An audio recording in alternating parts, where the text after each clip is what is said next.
Nagpahayag ng kumpiyansa si COMELEC Chairman Sixto Brillantes Jr. na matutuloy ang midterm elections ngayong Lunes. Dagdag pa ni Brillantes, kumpleto at systems go na ang mga ahensya ng pamahalaan na may ugnayan sa pagpapatupad ng maayos at mapayapang eleksyon.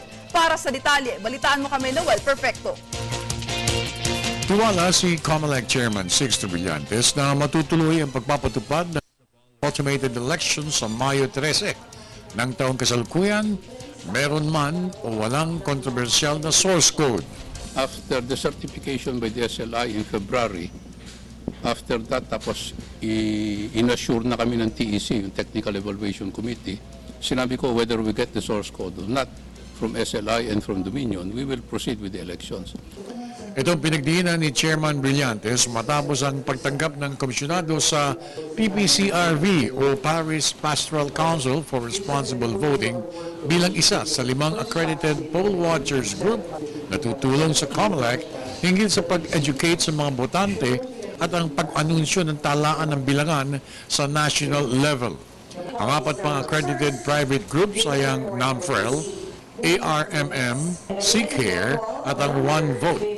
Nagkaisa ang lahat na accredited groups, pati na rin ang iba't ibang sektor sa paglagda sa isang pagkakaisa para labanan ng korupsyon, vote buying at karahasan sa darating na halalan upang matamo ang honest, orderly, peaceful election. Napakalaking organisasyon ito.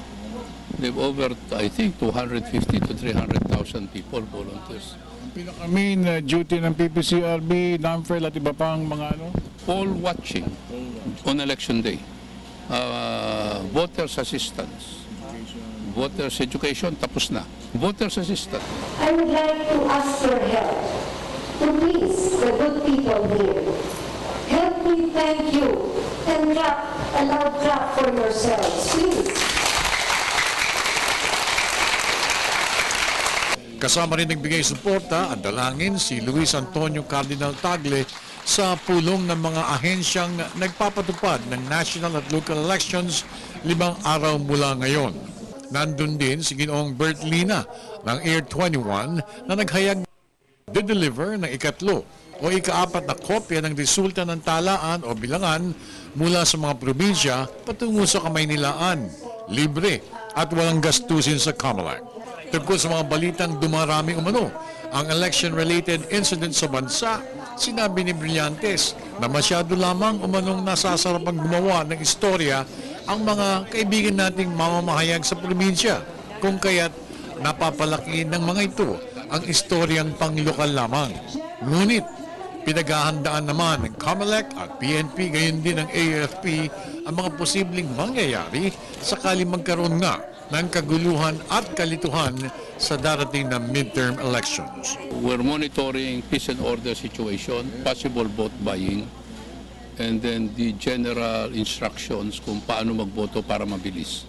Solve the queuing problems. So kayo ano sir, yung mga areas of immediate concern o talagang matinding concern ay talaga naman binabantayan? With our monitoring of the election incidents that's happening now. Para sa Telebisyon ng Bayan, ako naman si Noel Perfecto.